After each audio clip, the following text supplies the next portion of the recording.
Yeah, there's this story in this book I love to read um, about a guy named Gideon who was going through a tough time, and he had a battle to go fight, and he had a group of people with him, and God told him that you got too many, so get rid of. And he got rid of a bunch of them, and then God said you still have too many, so get rid of some more.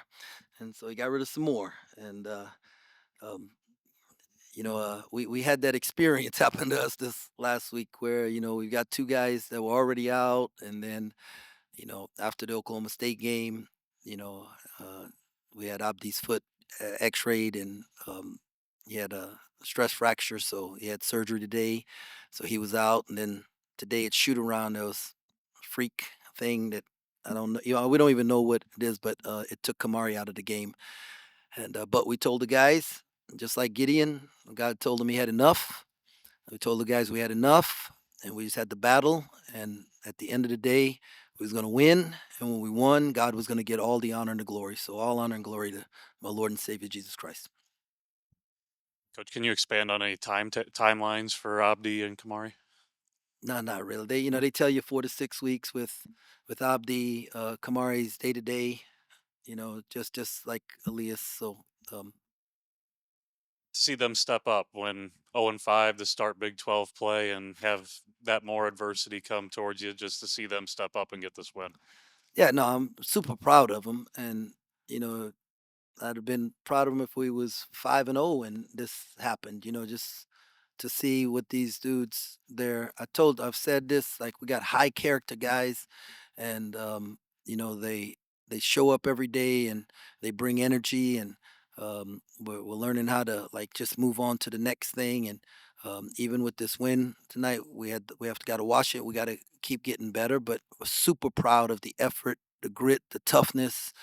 Utah, man, Brown was so good, and he just kept making tough shots, but we just kept fighting and battling. And I thought like we wore him down a little bit. And, if they finished the game 1 for 7 from the field, missing shots they were making earlier, and because of our resilience and our toughness. Was there a moment when you told PJ to take over, or does he just do that? Well, no, I mean we found a mismatch. Brown gets 4 foul. You want to ideal. We weren't getting enough paint points. Like we can't rely on making 10 threes in two halves, right? So at halftime when it's 26-8 paint points, you're like, man, the only reason we're in the game is because we made 10 threes. That's not going to happen in the second half, right? We have to own the paint, and we have to keep them out of the paint. And I think the game finished 40-32, so we closed that margin, and that was important. How do you think you guys went about winning the game on that last defensive stop? Um, the one with the 6 seconds, or the one before that where Nate got fouled? Uh, yeah, the one where they missed, and then you get the rebound, you win the game. Yeah, we just made him take a tough one. It looked good though in the air. I was like, oh crap. We contemplated fouling, but with the continuation in college, it's like so hard. Like you hit them and then they get another step, or the ref doesn't call it on the foul; it calls it after.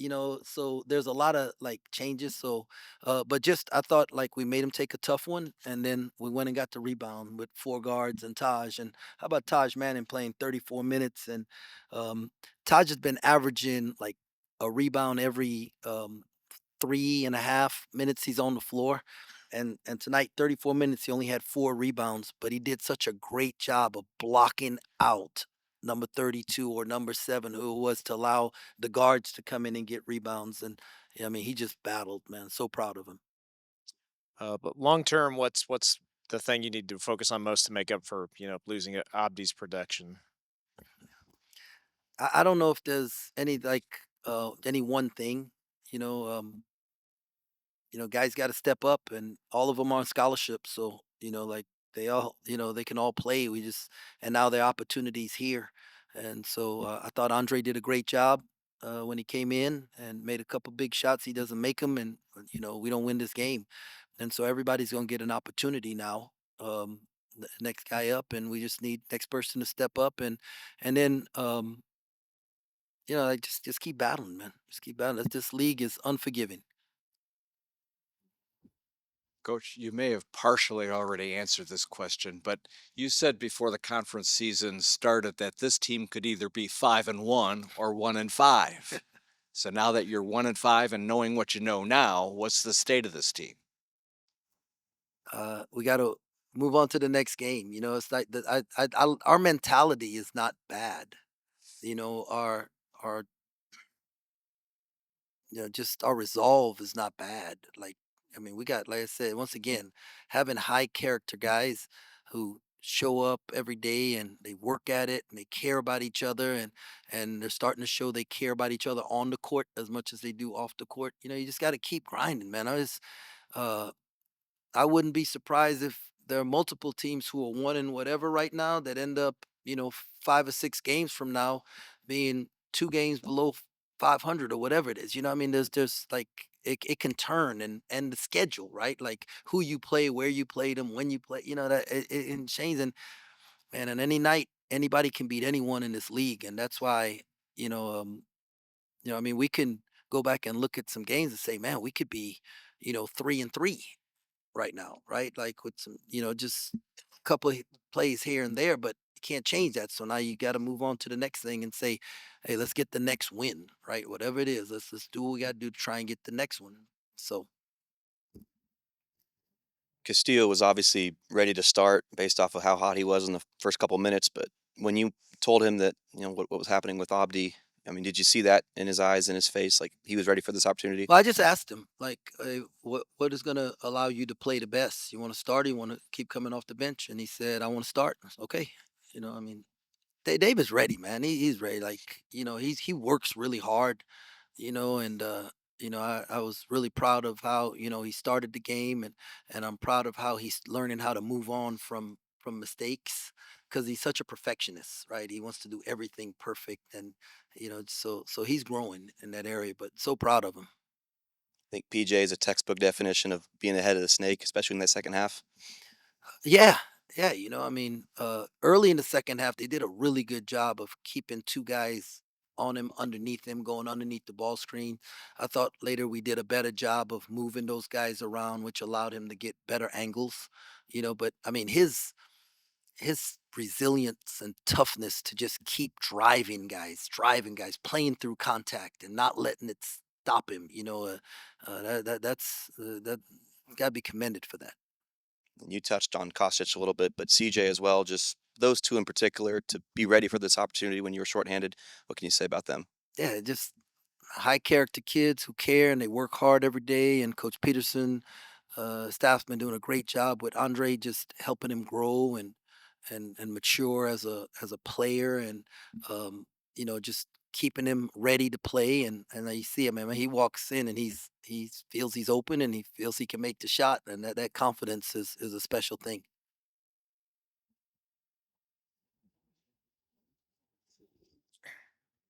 With being shorthanded today, are you expecting either Moby or Elias to be back at some point this season? Yeah, I just wait for them to tell me, what's going on. I let these guys know I love them. I care about them. I want them to be healthy, right, for their future. And, whatever they tell me they need for them to be, healthy and ready to return, or maybe whatever it is, I just go by that. And I had a old coaching friend named Sylvester Anderson. He used to say all the time, you can only coach the guys who are here.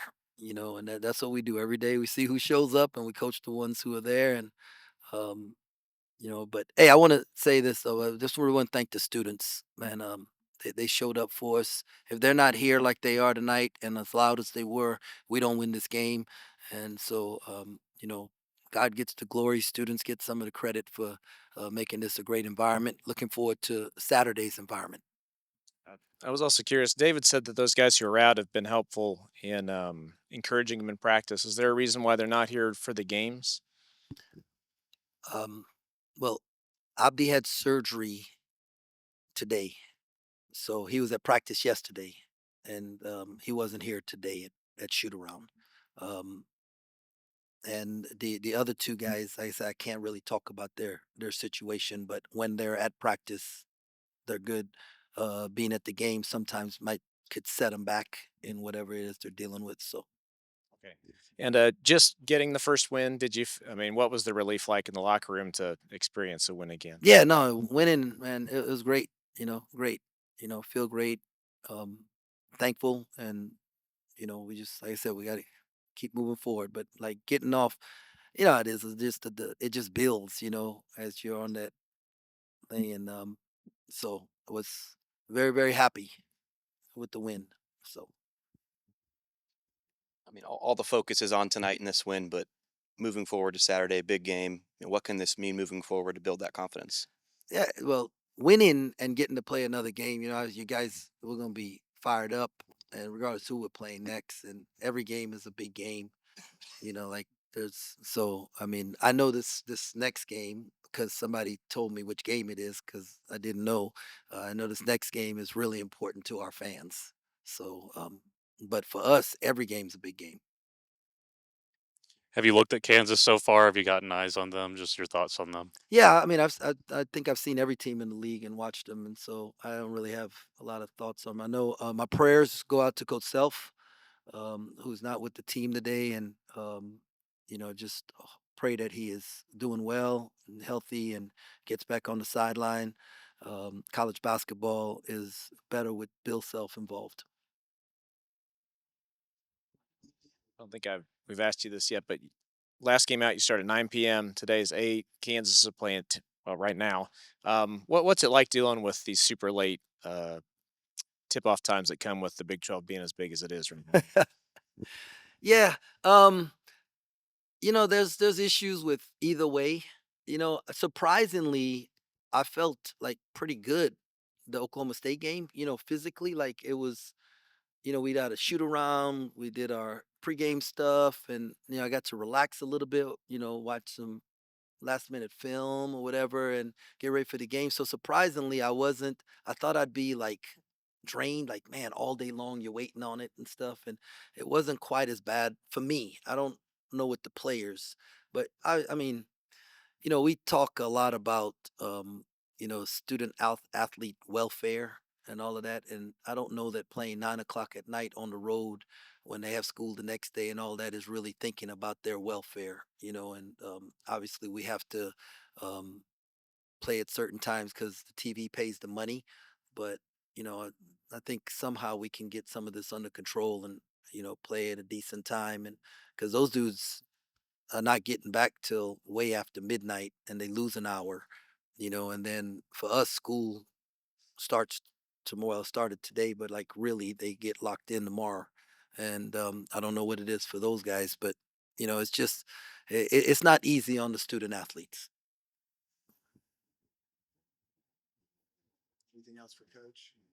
Okay, thank you. Thanks a lot.